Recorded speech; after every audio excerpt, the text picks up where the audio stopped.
Yes, yes, yes, yes, yes.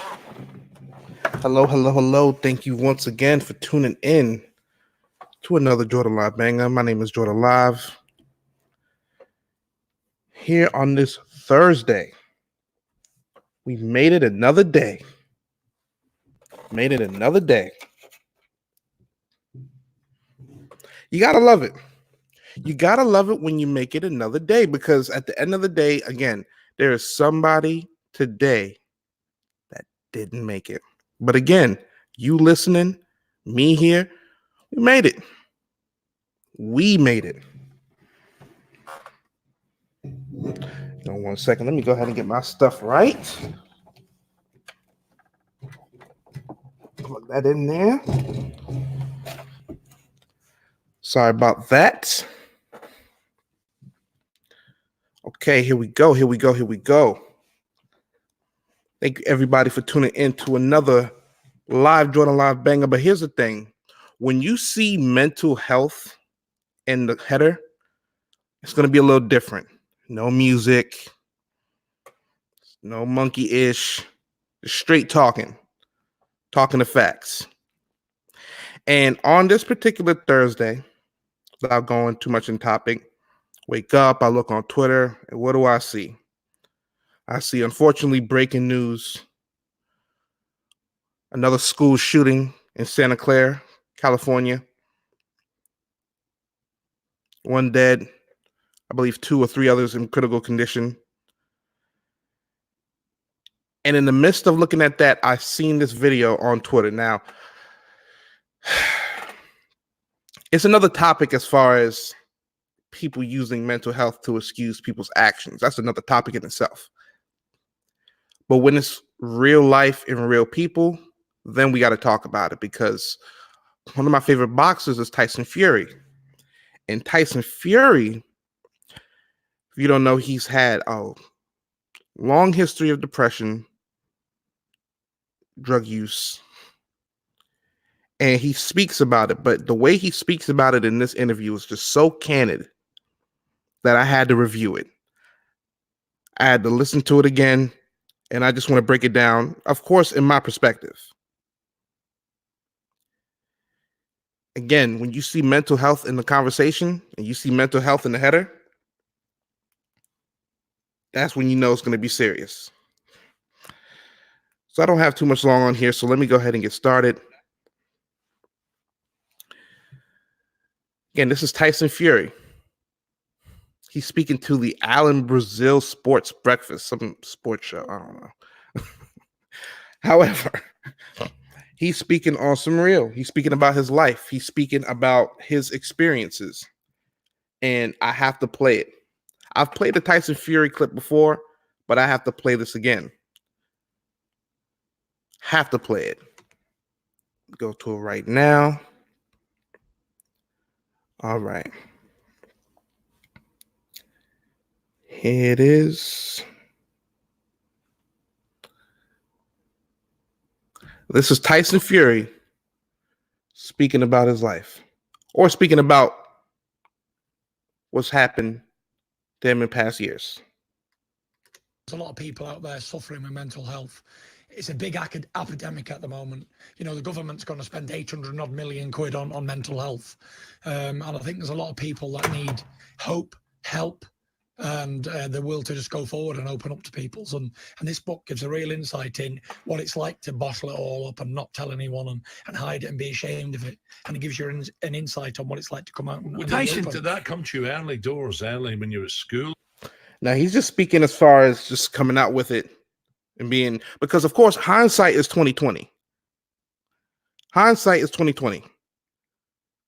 In the moment, we might not be able to grasp it. Looking back, or we'll torture ourselves over it. Or yeah, I've always suffered with anxiety and depression, but I never knew what it was. Yeah. Up until That's unfortunately a lot of people. That's unfortunately a lot of people. They have it. They know they have it, but they don't know quite what it is. They have that feeling, but they don't quite know what it is. but I never knew what it was up until I got educated on it in 2016. So I used to suffer and think, oh, this is just the way that life is. I thought it was like a mood swing to begin with. I didn't know. I didn't understand it. Always happy, unhappy, up and downs, highs and lows. Boy, oh boy. Well, that's a symptom right there. That'll tell you right there. The ups and downs, the highs and lows, the random mood swings. And again, we know we have it. We have that feeling. See what's going on. We have that feeling. We know it's there. However, we ignore it. We think it's just a temporary feeling when in reality,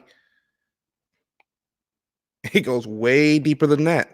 To suffer and think, oh, this is just the way that life is. I thought it was like a mood swing to begin with. I didn't know. I didn't understand it. Always happy, unhappy, up and downs, highs and lows. And it wasn't until I had a mental breakdown in 2017 that I really got to grips and started getting educated on the matter and learning all about it. When you say a mental breakdown, you were just confused. Now, I don't know how many people, realistically can say that they experienced a mental breakdown and at first, they did something about it. I don't think a lot of people think that way. Especially, I know as far as Black men, we have an ego about us. We feel like we can just get over anything. Some people, of course, go to the church. However, when you recognize that there's an issue, there's no denying it. You can try to hide it all you want. You can't hide the truth from yourself. That's impossible. You can't hide the truth from yourself. You think, what's wrong with me? Why am I like this? Or when did you realize I'm having a breakdown? I've had a couple of breakdowns in my life. Yeah. The biggest ones that stand out, one was in 2012. That was the first time of all the depression I've had in my life where I started thinking about suicide. And start thinking about smashing cars into trees and jumping in front of trains and off bridges and stuff. And I didn't know why I was feeling like this because I was undefeated. I was British and Commonwealth champion at that time. I had a good career going, and I just felt most of the time like I didn't want to live anymore and I didn't want to be on this planet. Were you scared? There's unfortunately a lot of people that feel that way. They'll deny it to everybody. They'll deny it to themselves. Unfortunately, it's a real feeling. And again, hindsight is 2020. You might not even necessarily think that far into it in the time. But until you look back and you go, wow, I really did have them thoughts. It takes a big, brave person to acknowledge that. And again, this was the heavyweight champion of the world, a boxer. Scared to tell someone, talk about it, or? I was afraid to come out with it because, I come from a long line of fighting men and I'm supposed to be a big, tough boxer. Yeah. Nothing can faze me. There we go. There goes that male pride. And I know I mentioned Black men, but let's be honest, that's just men in general. Women has it too, but it's a lot more rampant in men. We go, yeah, we'll be all right. We'll be just fine. We'll get a couple beers. We'll watch a game. The whole time you're miserable because you're drinking through all that stuff, thinking it's going to help you through it.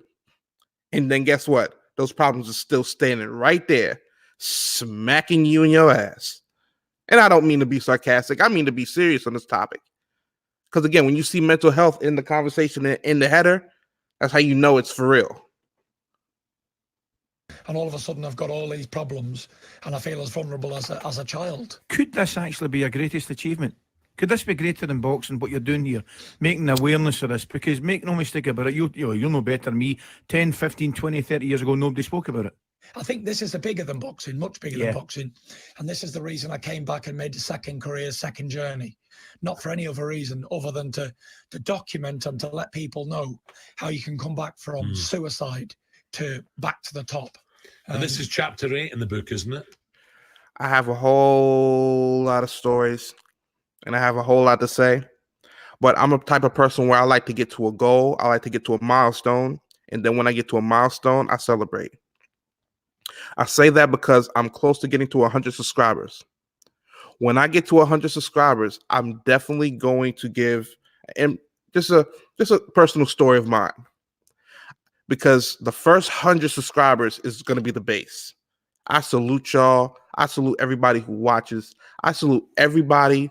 I salute everybody who's ever taken the time, whether it be 5 seconds, whether it be 5 minutes, and looked at a video of mine. I appreciate that. But I want to be more personal, a lot more personal. So when I get to 100 subscribers, I'm going to do a live about a story of mine. Let's continue. Chapter 8, I believe. The dark sees you discuss your mental health. Yeah. So even just for that, it's worth getting a hold Absolutely. of the book. You know, I don't hold back any punches in this book. And when I started writing this book 3 years ago, I was very mentally unwell. I was drinking heavily. I didn't want to live on a daily basis, and I was 28 stone in weight. And that's from the beginning of the book to the end of the book. All the stuff's going on. I've headlined twice in Las Vegas. I've been headlined. Now let me go ahead and pause that for a second. Because I believe that you can move on from your past mistakes.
Sorry about that.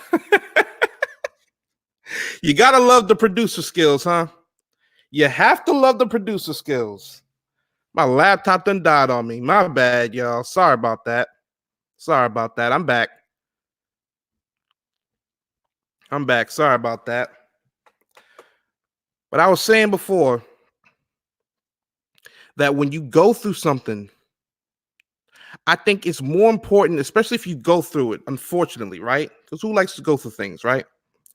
But it's to teach, the ability to teach, and to teach those who might not be as well versed as you, to just talk to the ones and educate those about unfortunate mental illness. That's what's important. That's what's important, is teaching those. And I feel like, and I have to just give a big what's up to Tyson Fury, because he is one of the boxers. He's one of the only boxers that I've seen to really be candid about the issues. And I wish that NFL stars as well would speak about it and talk about it. Yeah, sorry about that, T. My laptop done gave out. Sorry about that. But I'm gonna continue on with this interview here. Single coming out with Robbie Williams, an ITV documentary, an autobiography. Yeah. So it's all gone from absolutely terrible, disastrous moments in my life to as best as it could ever be. So someone listening this morning, who did they go and see? Is it? It's not a doctor. Who do they have to see if they're feeling some of the symptoms you're telling us about, which is in the book? Suffering with mental health problems, they need to seek medical advice immediately, whether it's a psychiatrist, whether it's confiding in friends. And don't be scared to do that. Definitely not. The sooner you get to grips with you need help, the sooner you can get into the recovery. Now that's an important part. Like as soon as you get to come to grips with it. And that's the sad thing about it too, because some people got to realize it on their own. You can let them know what's happening and you can let them know that, hey, you see this in them. But until they see it in themselves, they're not going to get help. It's only when they come to grips with it that they decide to get help. That's a big part. That's a big part in anybody's life. Let's be honest.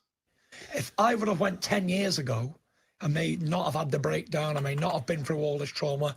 I may not have almost killed myself. Not everybody knows where I've been. All right, it's wrote down in a book. But unless you saw me at that time, unless you saw me have that mental breakdown, I moved my dad in my house with me because I couldn't sleep in the house alone. I thought someone was coming to get me. I couldn't sleep with the light out. I was in a mental. Man, that paranoia is the worst. That paranoia, that feeling like something's going to happen to you. That's a feeling that is, it feels like, especially in the time, just an impossible feeling to shake. Impossible feeling to shake. Wrecked state. The only true place I thought I'd end up was padded room material. Yeah. Really? What a story. God, That's gospel truth. I'm not here to tell lies. I don't need to. No. My life's been a roller coaster and I don't need to tell one lie about what's happened. But I was definitely in a mental, emotional, physical mess. Wow. I was verging on having a heart attack. How do you stay away from that now? That's a very honest take. That's a very honest take. That I feel like more people should be a lot more open and honest about. And again, it's only when you come to grips with it. Only when you come to grips with it that you see it. That's one of the most important things right there, is coming to grips with it. Very, very easily. I didn't have the education on managing and maintaining mental health. And it got spiraled out of control and I couldn't do anything about it. Couldn't control myself. But now I've learned to manage and maintain. That's rock bottom. That, in a nutshell, is called rock bottom. And I live a great life now. I've got more passion for life than I've ever had. I don't want to die anymore. I'm so happy. And there was times where every day was grey and dull and dark and I just give up so many times. That's rock bottom. That's the definition of rock bottom. That's the bottom, bikini bottom, the bottom, the very bottom. And again, when you're at the bottom and you're at the very, very bottom, you have a bigger perspective because you can only go up. But now every day is bright. And, you know, I always like, and I use this as an explanation. Eagles wrote a song called Hotel California. And there's a verse in it and it says, you can check out anytime you want, but you can never leave. Man, oh man. You can check out anytime, but you'll never leave. I got to hear that one more time. And there's a verse in it and it says, you can check out anytime you want, but you can never leave. And that's mental health for sure, because you can check out, you can go and get well again, but there's always going to be points where you'll return back to it. Yeah. But it's that's where getting professional help is. Now, I know it's easier said than done, and I know it's very expensive. Do me a favor, please hit that like button if you can. I appreciate it. But it's very, very difficult to look in yourself and to be in that moment and to be like, wow, there's something wrong. I'm not feeling like myself. I'm having these crazy mood swings. But again, hindsight is 2020. I cannot say that enough, how hindsight is 2020. And it's amazing how only when you hit rock bottom that you can see the perspective of everything, because you can only see the top from the bottom. It's wild. Yo, shout out to you, Man and Milk, man. I appreciate this, man. This isn't one of my regular live. Usually I do, music and whatnot, but this was a serious topic that I had to do, and I just had to speak on it because anytime you see mental health and the header, I'm on some real stuff. So, you know what I mean? Thank you very much for tuning in. I might do an actual live later on, but I appreciate it. It's what you do when you return back. I just had to show that because mental health is a really, really understated issue in this country right now. Again, breaking news, there was a shooting in Santa Clara, California. Another one, sadly. I would like to see mental health be a bigger topic, and I would like to see more people speak about it. Because again, it's them symptoms. It's when you hit rock bottom. It's when it's all bottomed out. It's when you feel like the world is on your shoulder. It's only when you feel like the world is on your shoulder that you look at everything and you go, damn, I know I can feel better than this. I know there is times where it can be better. It can be brighter. Only when it's in the dark that you can see that there's going to be light. I'm going to do a live a little later on. I appreciate everybody for watching. I got some things to take care of, but I will be back. Thank you, everybody, for tuning in. Holla at y'all.